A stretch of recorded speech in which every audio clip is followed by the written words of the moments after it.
दुनिया के कुछ राज ऐसे हैं जो समय के साथ पुराने तो होते गए, लेकिन उनका जवाब आज तक नहीं मिला।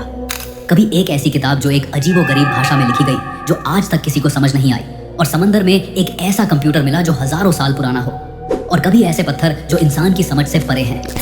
तो सवाल ये है, क्या ये सब सिर्फ इतिहास की गलतियां हैं, या फिर एक ऐसा सच जिसे इंसान समझने के लिए तैयार ही नहीं?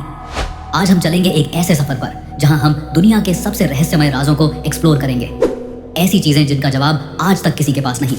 दोस्तों, अगर आपने अभी तक हमारे इस चैनल को सब्सक्राइब नहीं किया है तो जरूर सब्सक्राइब कर लें, क्योंकि आपके एक सब्सक्राइब से हमें बहुत मोटिवेशन मिलता है और हम आपके लिए ऐसी और वीडियोस बनाते रहेंगे। तो चलिए शुरू करते हैं पहले रहस्यमय राज से, जो है वॉयनेज मैन्युस्क्रिप्ट, एक ऐसी किताब जिसमें दुनिया के नियम ही उल्टे लगते हैं। सोचो, तुम्हें एक किताब मिलती है जो एक अननोन लैंग्वेज में लिखी हो, जिसमें अजीबोगरीब पौधों की तस्वीरें बनाई गई हों, और जिसका मतलब समझने की कोशिश में दुनिया के जाने माने साइंटिस्ट भी फेल हो गए हों। यही है वॉयनेज मैन्युस्क्रिप्ट, दुनिया की सबसे रहस्यमय किताब। 1912 में एक रेयर बुक्स डीलर विल्फ्रेड वॉयनेज को यह किताब इटली के एक पुराने मोनेस्ट्री से मिली थी। इस किताब के अंदर 240 से ज्यादा पेज हैं, पर आज भी कुछ पेज मिसिंग हैं। रेडियो कार्बन डेटिंग के बाद साइंटिस्ट्स ने कंफर्म किया कि यह किताब साल 1400 से 1440 के बीच लिखी गई थी, यानी लगभग 600 साल पुरानी है। पर असली रहस्य शुरू होता है इसके कंटेंट से। आखिर किताब के अंदर क्या है, आइए जानते हैं। हर पेज पर एक अननोन स्क्रिप्ट लिखा हुआ है। ये लैंग्वेज दुनिया के किसी भी कल्चर, किसी भी सिविलाइजेशन से मैच नहीं करती।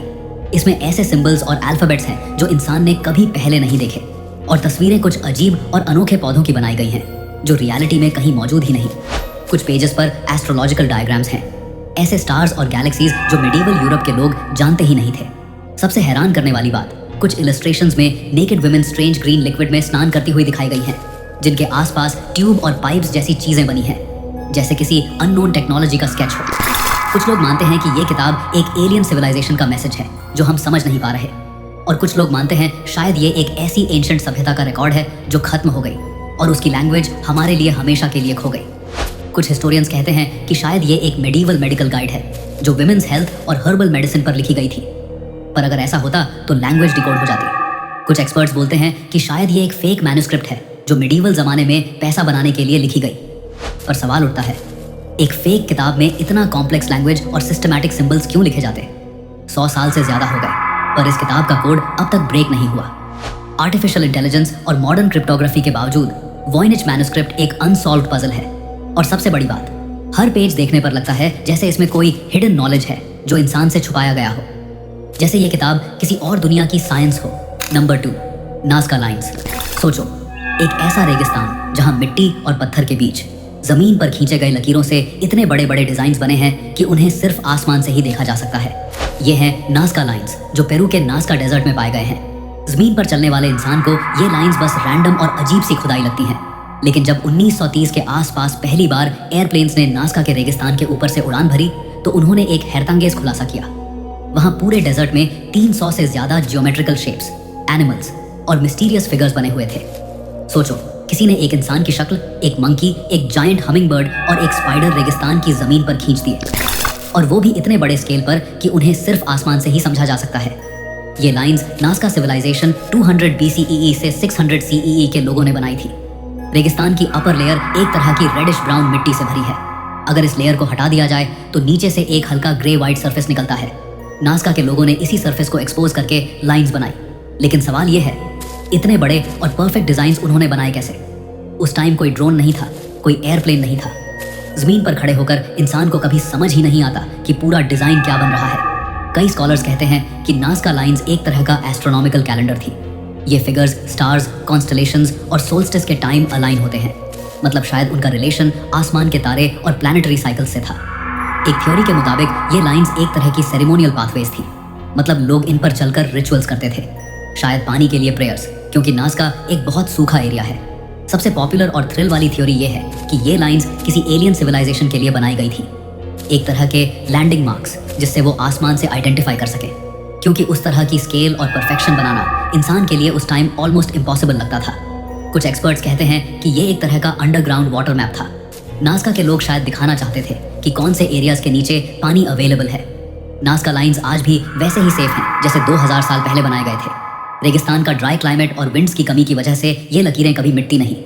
यूनेस्को ने इन्हें वर्ल्ड हेरिटेज साइट डिक्लेयर किया, लेकिन मिस्ट्री अब तक वही की वही है। क्या ये डिवाइन प्रेयर्स थी, एक कैलेंडर था, या फिर एलियंस के लिए मैसेज? सोचो, एक पूरा सिविलाइजेशन ऐसे डिजाइन बनाता है जो खुद जमीन से कभी देख ही नहीं सकता। मतलब उन्होंने ये किसके लिए बनाया था? Number 3, pyramids of Giza. सोचो, एक ऐसा स्थान जो हजारों सालों से दुनिया के सबसे बड़े राज अपने अंदर छुपाए बैठा है। गीजा के पिरामिड्स। ये पिरामिड्स सिर्फ एक मकबरा या आर्किटेक्चर का कमाल नहीं है, बल्कि एक अनसॉल्व्ड मिस्ट्री का समुद्र है। सबसे ज्यादा डिस्कशन होती है ग्रेट पिरामिड ऑफ खुफू के अंदर छुपे हुए सीक्रेट चैम्बर्स के बारे में। जब इस पिरामिड का कंस्ट्रक्शन हुआ था लगभग 4500 साल पहले, तब उसे इतनी एक्यूरेसी के साथ बनाया गया था कि आज के मॉडर्न इंजीनियर्स भी हैरान हो जाते हैं। 2017 में एक scientific project scan pyramids mission ने एक ऐसा डिस्कवरी किया जिसमें म्योन रेडियोग्राफी टेक्निक का यूज हुआ। ये एक तरह की कॉस्मिक रे इमेजिंग है जो वॉल्स के अंदर छुपे स्पेसेस को डिटेक्ट करती है। और तब साइंटिस्ट्स ने कंफर्म किया कि खुफू के पिरामिड के अंदर एक बड़ा हिडन वॉइड एग्जिस्ट करता है, लगभग एक कमर्शियल एयरप्लेन जितना लंबा। अब सवाल उठता है, ये चैम्बर किस काम का था? कुछ लोग कहते हैं कि ये एक कंस्ट्रक्शन कॉरिडोर था जो पिरामिड बनाते वक्त इस्तेमाल हुआ और बाद में सील कर दिया गया। दूसरे रिसर्चर्स मानते हैं कि ये एक रॉयल बरियल चैम्बर हो सकता है जिसमें अभी तक किसी को घुसने का मौका नहीं मिला। और कुछ थ्योरिस्ट्स का मानना है कि ये चैम्बर एंशिएंट टेक्नोलॉजी या फराओ के खजाने का सीक्रेट वॉल्ट हो सकता है। और मिस्ट्री और गहरी तब हो जाती है जब ये पता चलता है कि पिरामिड के अंदर आज तक ऐसे नैरो शाफ्ट्स और कॉरिडोर्स भी हैं जिनका पर्पज किसी को समझ नहीं आया। जैसे एक शाफ्ट डायरेक्टली स्टार्स की अलाइनमेंट में बना हुआ है, जो इस बात की तरफ इशारा करता है कि इजिप्शियंस का एस्ट्रोनॉमी और आफ्टर लाइफ के साथ गहरा कनेक्शन था। पिरामिड्स के अंदर के चैम्बर्स का राज अभी तक पूरी तरह सॉल्व नहीं हुआ। आज भी वहाँ एक्सपेरिमेंट्स और स्कैनिंग चल रही है, लेकिन अंदर फिजिकली एंटर करने की परमिशन नहीं दी जाती क्योंकि वो स्ट्रक्चर डिस्टर्ब हो सकता है। सोचो, अगर एक दिन ये चैम्बर्स ओपन हो गए तो क्या हमें एक खजाना मिलेगा, या फिर ऐसी नॉलेज जो इंसान की हिस्ट्री को हमेशा के लिए बदल दे? पिरामिड्स के अंदर छुपा ये सीक्रेट चैम्बर अभी भी दुनिया का एक ऐसा राजर है जो हर जनरेशन को चैलेंज करता है। Number 4, Easter Island Moai statues. Pacific Ocean के बीच एक छोटा सा आइलैंड है ईस्टर आइलैंड, और यहीं खड़े हैं वो अजीब और बड़े बड़े मोआई स्टैच्यूज जिन्हें देखकर हर इंसान हैरान रह जाता है।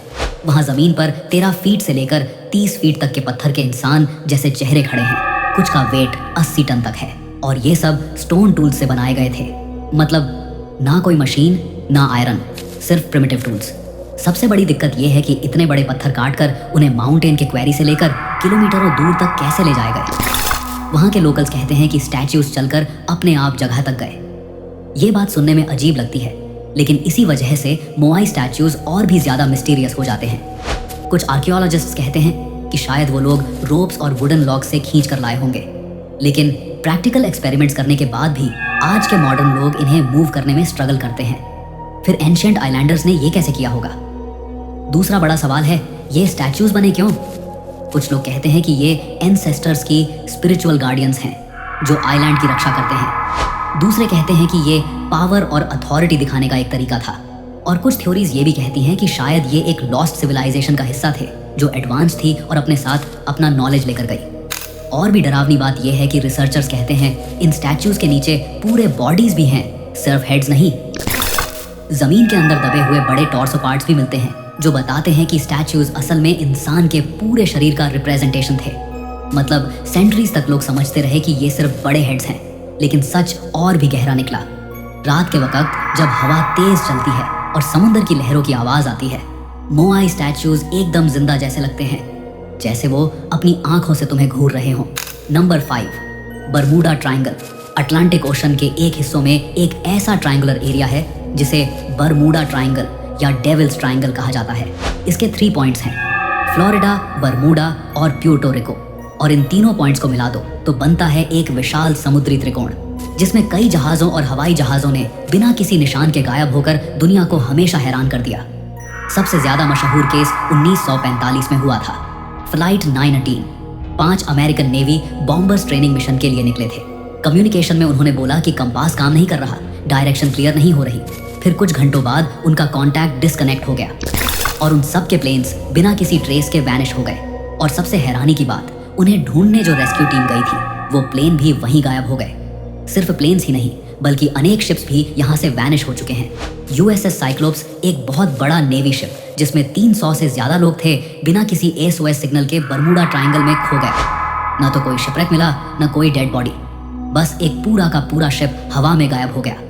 कुछ साइंटिस्ट्स कहते हैं कि यहाँ के मैग्नेटिक फील्ड्स कंपास और नेविगेशन इंस्ट्रूमेंट्स को डिस्टर्ब कर देते हैं। Methane gas hydrates. Ocean floor के नीचे से मीथेन गैस निकलती है जो पानी का डेंसिटी चेंज कर देती है और शिप्स आसानी से डूब जाते हैं। कुछ थ्योरिस्ट्स मानते हैं कि यह एरिया एक एलियन बेस है जहां से वे इंसानों को अपने एक्सपेरिमेंट्स के लिए ले जाते हैं। एक और थ्योरी यह कहती है कि बर्मुडा ट्रायंगल एक प्राचीन लॉस्ट सिटी अटलांटिस की एडवांस टेक्नोलॉजी के ऊपर है जो अभी भी एक्टिव है। हजारों इन्वेस्टिगेशंस के बाद भी बर्मुडा ट्रायंगल का असली राज अभी तक खुला नहीं। कई एक्सपर्ट्स कहते हैं कि यह सब बस नेचुरल एक्सप्लेनेशंस हैं, लेकिन सच यह है जितने भी केस यहाँ रिपोर्ट हुए हैं उनका पूरा जवाब किसी के पास नहीं है। Number 6, shroud of Turin. दोस्तों, अब चलते हैं एक ऐसे राज की तरफ जो धर्म, साइंस और हिस्ट्री तीनों को हमेशा से कंफ्यूज करता आया है। ये राज है श्राउड ऑफ ट्यूरिन, एक पुराना कपड़ा जो दुनिया भर में सबसे ज्यादा डिबेट और रिसर्च का सब्जेक्ट बना हुआ है। सोचो, एक ऐसा कपड़ा जो इतना पुराना है कि उस पर एक आदमी की पूरी बॉडी का फेंट सा इमेज दिखाई देता है। ये कपड़ा इटली के ट्यूरिन शहर में रखा गया है और इसी वजह से इसे श्राउड ऑफ ट्यूरिन कहा जाता है। बहुत से लोग मानते हैं कि ये वही कपड़ा है जिसमें जीसस क्राइस्ट को उनकी डेथ के बाद लपेटा गया था। इस श्राउड पर एक लंबे दाढ़ी वाले आदमी की पूरी बॉडी की आउटलाइन नजर आती है, जैसे किसी ने फोटो खींचकर कपड़े पर छाप दी हो। उस इमेज में आदमी के चेहरे, हाथ, पैर और पीठ तक के निशान दिखते हैं और सबसे हैरत की बात यह है कि उस आदमी के शरीर पर वही वुंड्स हैं जो बाइबल में जीसस के क्रूसिफिक्शन के वक्त बताए गए हैं। हाथों और पैरों पर कीलों के छेद, पीठ पर मार के निशान और सिर पर कांटों का ताज। साइंस ने इसको समझने की बहुत कोशिश की है। 1988 में कुछ साइंटिस्ट्स ने कार्बन डेटिंग टेस्ट किया और बोला कि श्राउड सिर्फ 700 साल पुराना है, मतलब जीसस के टाइम का नहीं हो सकता। लेकिन बाद में और रिसर्चर्स ने कहा कि श्राउड पर पॉल्यूशन, एग और रिपेयर्स की वजह से कार्बन डेटिंग सही रिजल्ट नहीं दे पाई। कुछ एक्सपर्ट्स तो कहते हैं कि कपड़े की फाइबर में एक ऐसी लाइट रेडिएशन हुई थी जो नॉर्मल दुनिया में पॉसिबल ही नहीं, जैसे एक सुपरनैचुरल फ्लैश ने इमेज को कपड़े पर प्रिंट कर दिया हो। आज तक कोई कंफर्म नहीं कर पाया कि श्राउड ऑफ ट्यूरिन असली है या एक मीडिवल जमाने का बनाया गया फेक रेलिक। लेकिन जब भी इसे देखा जाता है, लोग एक अजीब सी स्पिरिचुअलिटी और मिस्ट्री महसूस करते हैं। ये एक ऐसी चीज है जो साइंस और फेथ के बीच की एक बड़ी पजल बनी हुई है। दोस्तों, जरा सोचिए, क्या ये सच में जीसस का श्राउड है जो उनके रेजरेक्शन का सबूत देता है, या फिर सिर्फ एक केयरफुली क्राफ्टेड इल्यूजन है जो ह्यूमन हिस्ट्री का सबसे बड़ा रिलीजियस मिस्ट्री बन गया? Number 7, Antikythera mechanism. समुद्र के गहरे पानियों में एक जहाज का कला टूटा पड़ा है। वहां से एक ऐसा पुराना जंग लगा हुआ लोहे का टुकड़ा निकला जो पहले तो एक खराब धातु का टुकड़ा लगता था, लेकिन जब साइंटिस्ट्स ने उसे ध्यान से देखा तो उनकी सांसें रुक गई। ये कोई आम धातु का टुकड़ा नहीं था, ये था एंटिकेथेरा मैकेनिज्म, एक ऐसा यंत्र जो अपने समय से हजारों साल आगे था।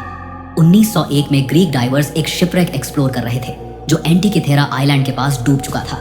वहां उन्हें गोल्ड, स्टैच्यूज और ऑर्नामेंट्स मिले, लेकिन सबसे बड़ी डिस्कवरी थी एक रस्टेड गियर मशीन। पहले आर्कियोलॉजिस्ट्स को लगा ये बस एक टूटा हुआ एस्ट्रोलॉजिकल इंस्ट्रूमेंट है, लेकिन जैसे जैसे रिसर्च हुई पता चला कि ये तो एक इनक्रेडिबल मशीन है जो 2000 साल पुरानी है। इसमें छोटे छोटे गियर्स, व्हील्स और डायल्स लगे हुए थे, बिल्कुल एक मॉडर्न क्लॉक की तरह। रिसर्च के बाद पता चला कि ये मैकेनिज्म सूरज, चांद और ग्रहों की गति कैलकुलेट कर सकता था, ग्रहण प्रिडिक्ट कर सकता था, यहाँ तक कि ओलंपिक गेम्स की डेट्स भी बताता था। सोचो, 2000 साल पहले एक मशीन जो आज के कंप्यूटर जैसा काम करती थी, कैसे बनाया होगा? ये सबसे बड़ी मिस्ट्री है। उस दौर 100 BCE में ऐसी टेक्नोलॉजी होने का कोई रिकॉर्ड नहीं है। मेटल गियर्स का इतना एडवांस डिजाइन बनाने के लिए प्रीसाइज टूल्स चाहिए होते हैं जो तब के लोगों के पास थे ही नहीं। कुछ एक्सपर्ट्स कहते हैं कि शायद लॉस्ट एंशिएंट सिविलाइजेशन या किसी अननोन जीनियस ने यह बनाया होगा। एक्सरे इमेजिंग और 3D स्कैन्स के बाद साइंटिस्ट्स ने कंफर्म किया है कि मैकेनिज्म में 37 गियर्स थे। ये एक तरह का एनालॉग कंप्यूटर था जो स्पेस और टाइम को कैलकुलेट करता था। लेकिन एक सवाल अभी भी जिंदा है, अगर 2000 साल पहले ये टेक्नोलॉजी एग्जिस्ट करती थी तो बाकी दुनिया को उसके बारे में कुछ पता क्यों नहीं चला, और फिर वो नॉलेज अचानक गायब कैसे हो गई?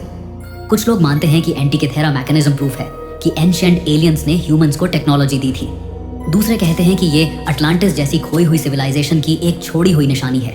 जो भी सच हो, एक बात तय है, एंटिकेथेरा मैकेनिज्म हमेशा एक ऐसी पहेली बनी रहेगी जो हमें बताती है कि हमारी हिस्ट्री उतनी सिंपल नहीं है जितनी हमें सिखाई गई है। दोस्तों, मिलते हैं अगली वीडियो में एक और रहस्यमय राज के साथ। आपने अभी तक हमारे इस चैनल को सब्सक्राइब नहीं किया है तो जरूर सब्सक्राइब कर लें